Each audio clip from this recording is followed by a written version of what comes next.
Hello అండి, అందరికీ నమస్కారం. Welcome back to our channel. ఈరోజు మన రెసిపీ వచ్చేసి టమాటో సేమియా పులావ్ అండి. నార్మల్గా సేమియా ఉప్మా తింటూనే ఉంటారు కదా, ఓసారి ఈ విధంగా కూడా ట్రై చేసి చూడండి. చాలా అంటే చాలా బాగుంటుంది టేస్ట్. ఇలా కూడా దీనికోసం టొమాటోస్, కొంచెం అల్లం, పచ్చిమిర్చి, ఆనియన్స్ ముందుగానే తరిగి పెట్టుకున్నాను.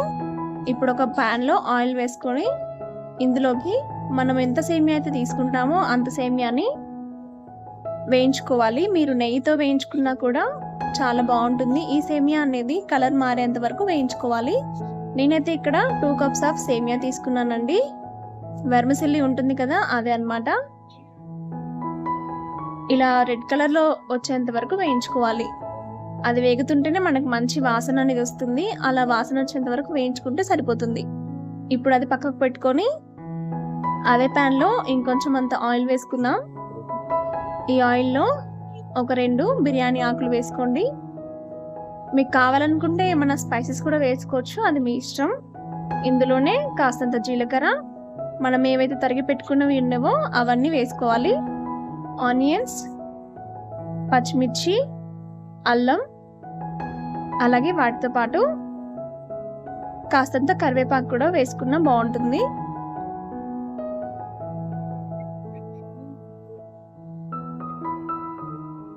మీకు కావాలనుకుంటే కొత్తిమీర కూడా వేసుకోవచ్చండి. కొత్తిమీర, పుదీనా ఏవైనా వేసుకోవచ్చు.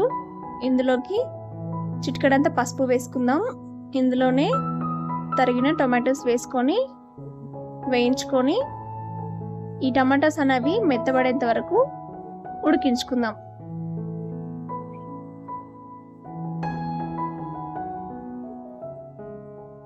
ఇందులో కొంచెం సాల్ట్ వేసుకుందాం. రుచికి సరిపడినంత చూసుకొని వేసుకోండి. ఈ సాల్ట్ కూడా వేసేసుకొని ఈ టమాటోస్ మంచిగా ఉడకనిద్దాము.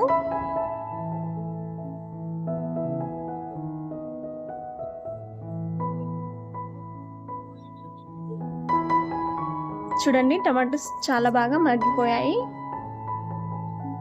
ఈ విధంగా మగ్గిన తర్వాత ఇందులోకి మనం సరిపడినంత కారం వేద్దాము. నేనైతే కాస్తంత వేసాను.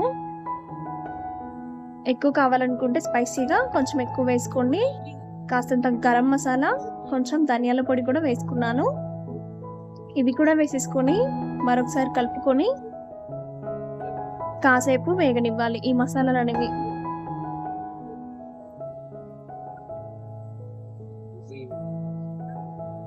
ఇప్పుడు ఇదంతా మంచిగా వేగిన తర్వాత ఇందులోకి మనం ముందుగా వేయించుకొని పక్కకు పెట్టుకున్న సేమియా ఉంది కదా, అది వేసుకొని మరొకసారి కలుపుకుందాం. ఈ తాలింపు అనేది ఈ సేమియాకు పట్టేంత వరకు కాసేపు అలా ఉంచితే సరిపోతుందండి.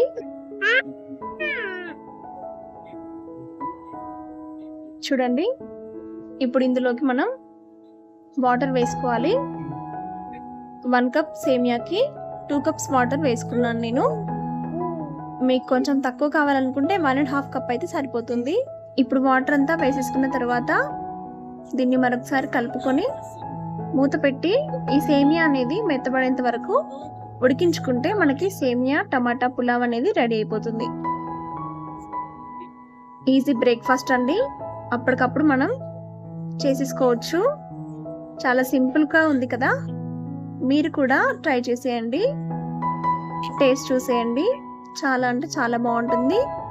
ఇది ఇలాగే తిన్నా బాగుంటుంది, దీంట్లోకి ఏదైనా చట్నీ వేసుకొని తిన్నా చాలా బాగుంటుందండి. ఇప్పుడు స్టవ్ ఆఫ్ చేసుకొని డిష్ అవుట్ చేసేసుకోవడమే. మనకి బ్రేక్ఫాస్ట్ అనేది రెడీ అయిపోయింది. నచ్చితే లైక్ చేయండి, షేర్ చేయండి. ఎలా వచ్చిందో ట్రై చేసినాక నాకు కామెంట్ చేయండి. ఇలాంటి మరిన్ని వీడియోస్ కోసం నా ఛానల్ని సబ్స్క్రైబ్ చేసుకునే వాళ్ళు ఉంటే ప్లీజ్ సబ్స్క్రైబ్ చేసుకోండి. Thank you for watching.